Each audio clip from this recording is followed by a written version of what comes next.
Nag-walkout na kayo sa hearing. Hindi pa ako mag-aksaya ng panahon, wala akong pupuntahan. Tsaka diba doon sa pie na pinakita ni Mayor Magalong, pinakamalaki, 20% sa Committee on Appropriations. Hindi ba dapat pinaka-interesado tayo doon sa pinakamalaki? Di ba lahat talaga dapat questionin? Pero bakit ngayon, hinamon ni Congressman Abante si Mayor Magalong, pangalanan mo sino? Tapos ngayon ayaw natin ipatawag, ayaw natin unahin. Di ba dapat kung sinabi mo pangalanan mo sino, sabi gusto mo nga pangalanan mo na ngayon.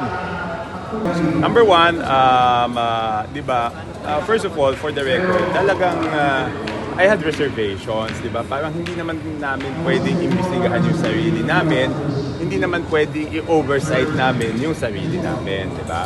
Pero ang nangyari, yan po ay pinagbotohan sa plenaryo at pinag-proceed. So, kanina nag-motion si Congressman Erice na sabi, imbitahan si Congressman Saldico. Ang pinagtatalunan doon is papaano daw magiging resource person ang isang congressman. So kung ang isang congressman ay hindi pa pwedeng maging resource person at hindi pa pwedeng mag-testify under oath, so paano yung sinasabi na kahit congressman ang, di ba ang sabi ng chairman, kahit congressman ang walang pipiliin. Doon pa lang sa pagiging resource person, pinili na siya na hindi na siya pwede. So how can the committee proceed kung ganun kaagad? Yung congressman protektado na kaagad. Okay, number one yun. Number two, yung kay Mayor Magalong, di ba? Sinabi ni Mayor Magalong, pag pinatawag siya, sasabihin niya, sinabi ni Congressman Abante, o di sige, wag mo naman kami, wag daw lahatin, sabihin mo yung pangalan. Pumayag siya. O tapos ngayon, ayaw nilang emotion, ano ba naman yan, di ba? Kaya umalis na lang ako, wala namang mangyayari dito. Ibig sabihin, hinamon nila, payag yung tao. O tapos sasabihin, sige, titingnan natin kung kailan. Di ba dapat pag hinamon mo, nasabihin mo yung pangalan, dapat, hindi ba dapat kung sinabi mo, sabihin mo yung pangalan, gusto mo sabihin ngayon na? Di ba? Umalis na lang ako, wala namang pupuntahan yan. Sir, gusto niyo sabihin, moro-moro talaga yun. Hindi, let's not use the word, let's be religion sensitive. Ibig sabihin, lokohan na lang. I mean, hindi pa pwedeng di ba? Sinabi nila, mismo di ba, nahandun pa yung nagsabi, o sige, pumunta ka sa house, sabihin mo kung sino. O tapos request ko na mag-motion, ayaw naman, tsaka na lang daw, tapusin muna yung iba. Lahat naman gusto natin imbitahin ba't hindi natin imbitahin, di ba?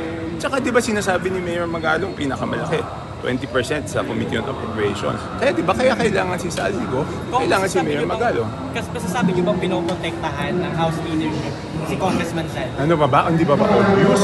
Di ba obvious? Tapos ayaw, hindi, si Magalong, si Mayor Magalong, ba't ayaw natin patawag? Saan naman pupunta to? Sir, ano yung hawak ng USB kanina? Hindi, kasi 'di ba, sabi ko 13 billion kasi 'di ba? Doon makikita mo kasi doon sa records kung sino yung proponent. Okay? So ang sinasabi ko, doon sa 13 billion, si Congressman Saldico is a proponent of 13 billion pesos plus worth of projects. Nakalista yung isa-isa para hindi na sabihin nag-invento ko. Ang point ko is, di ba dapat kung kaninong distrito yung project, siya yung nag-request, di ba? Kasi dito lumalabas yung proponent the word, sila yung requestor Di ba bakit kailangan dumaan kay Saldico, bakit kailangan dumaan sa Ako Bicol o sa BHW? Yung 2 billion is halos kasing pantay na yan ng isang congressional district.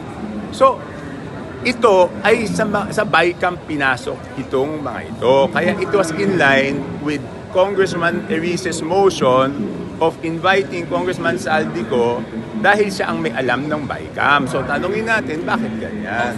Pa-clarify lang, paano na-confirm na ako, Bicol, tsaka BHW yung requester Alam ko. Nasa document, or is that your personal knowledge? Hindi, let them deny it and I will show them how I found it. Sir, totoo ba? Okay. So you're claiming, sir, that you have that based on your sources, based on your Yes, investigation? yes. Yun yung nasa Ayaw naman napakita, di ba? Sir, kailan yung ilalabas? Hindi, pa-deny mo muna sa kanila para masaya. Sir, sir, Kasi ganun lagi, di ba? Tignan mo, katulad nung kay Mayor Magano, o sige, pangalanan mo, ayaw na. O ako nagsasabi, deny nila, lalabas ko. Sir, Sir, sorry, totoo 2 ba local billion. government talaga magre-request hindi na raw magagalit sa congressman? Hindi ko alam. Kung sorry, 2 billion each for ako, Bicol, or and No, 2 billion for For both party lists. over 2 billion for ito. Para siguradong eksakto hanggang And though this is in the 2025 budget, 2295 ako Bicol, BHW 2064 tapos 18 billion plus under Saldico. Aside from doon sa dalawa. Sir, requested 13 billion, sorry. 13 billion. Kung Na sila ang request. Hindi. Siya yung requestor, tapos napupunta. Di ba kaya sabi ng ibang congressman, di ko lang pangalanan, sabi na hindi ko naman alam paano napunta yan sa distrito ko, di ba? Hindi ko na alam. May kayo in-interview na congressman, hindi ko alam paano napunta yan sa distrito ko. Sa distrito niya, may napasok doon na at least nandun papakita ko sana at least 2 billion. Yung congressman na nagsabi na hindi ko alam paano napunta yan sa distrito ko, meron doon 2 billion requested by Saldico pumunta sa distrito niya. So ibig sabihin, yun na nga yung dugtong-dugtong Sir, di ba? hindi pa ba pabor dun sa kongresista na bigyan? Hindi pabor, ibig ko lang sabihin, di ba? Bakit kailangan ang requestor is si Saldico? Bakit hindi yung congressman ang requestor? Sir, kumusta yung project na yon? Yung 2 billion na yon? May nangyari naman, sir. Ano no? Doon po sa ni-request ni Kong Saldico. Kung nagawa? Ay, binigay. Opo. Hindi, naka-hold nga yun eh. Yun yung mga naka-hold. Yung sinasabi ko naka-hold. Part of FLR. Part of FLR. So, Kong, dapat mag-independent body investigation. Dapat nakita nyo naman, di ba? Hindi nga pwede, sabi nila, hindi nga pwede mag-testify as resource person ang congressman. Paano kung yung congressman ang may problema? Paano mo siya iimbestigahan kung hindi siya pwede maging resource person? So, wala po matututuhan kung ginagawa sa Parang ano lang din, wala rin. Hindi ba reason kung bakit nag-motion to adjourn kanina prior si Risa? Hindi. Ang pagkaintindi ko, kaya siya nag-motion to adjourn. Gusto niya, hindi ako nag-motion, hindi ko alam. Ang pagkaintindi ko is because gusto niya makuha muna yung yung undertaking na wala kaming walang pecuniary interest yung mga members. Have you seen Congressman Saldico since the start of the 20th No. Congress? Do you know his whereabouts, or are you familiar? No. So he hasn't been attending plenary sessions as far as you know? No. Sir, as a colleague, ano gusto mo sabihin mo kay Congressman Saldico? Diba, sinabi na ni Kong Ungab, diba? Pag sinabing pinakagorap yung budget mo at ikaw ang Committee on Appropriations, you will be the first to defend, diba? Sinabi na yun eh. Diba, tapos yung kay Mayor Magalong, hinaham mo nila na pangalanan, pumayag yung tao na pangalanan. O tapos ngayon, sige, titignan natin kung kailan imbitahin. Hindi ba dapat unahin yun? Para mapangalanan na kung sino.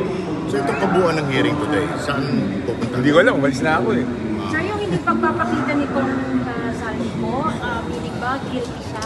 Hindi, bahala na siya magsabi kung ano, di ba? Ano pang gustong malaman kay Kong Saldi kung kailangan siyang... Hindi naman. Kaya naman si Kong Saldico kasi siya ang chairman ng Committee on Appropriations noon. Diba? Ang pinag-uusapan, ang line of questioning ni Congressman Erice na sinundan ko lang is, sabi niya kay Secretary Boloan, alam niyo ba yung mga insertion sa PICAM? So sabi ni Secretary Boloan, hindi namin alam. So, sino ang nakakaalam? Alam nga naman yung Committee on Appropriations Chairman, hindi niya alam. Kaya dapat ipatawag si Congressman Saldico. Ngayon, kung hindi siya pwedeng resource person at hindi pwedeng under oath niya sasagutin yung mga tanong na yon, Di ibig sabihin, ang congressman ay exempted sa investigasyon na ito. So, paano yung sinasabi nila na walang sisinuhin? So, do you think po kung lutong Macau itong investigation na ito? Huwag naman, ano ka naman, nationality, legal nationality sensitive. Di ba? Bakit naman lutong ano? Paano naman tayo magtitiwala? I mean, in the beginning, ang stand ko, hindi ba pwedeng mag-imbestiga sa sarili. Kaya lang, yun ang ruling ng plenary, pinagbotohan, di sinubukan natin ngayon kung talagang may pupuntahan. Mukhang wala. So ano plano nyo since nag-walkout na kayo sa hearing? Hindi pa ako mag-aksaya ng panahon, wala akong pupuntahan. Tsaka diba doon sa pie na pinakita ni Mayor Magalong, pinakamalaki, 20% sa Committee on Appropriations. Hindi ba dapat pinaka-interesado tayo doon sa pinakamalaki? Di ba lahat talaga dapat questionin? Pero bakit ngayon hinamon ni Congressman Abante si Mayor Magalong, pangalanan mo sino?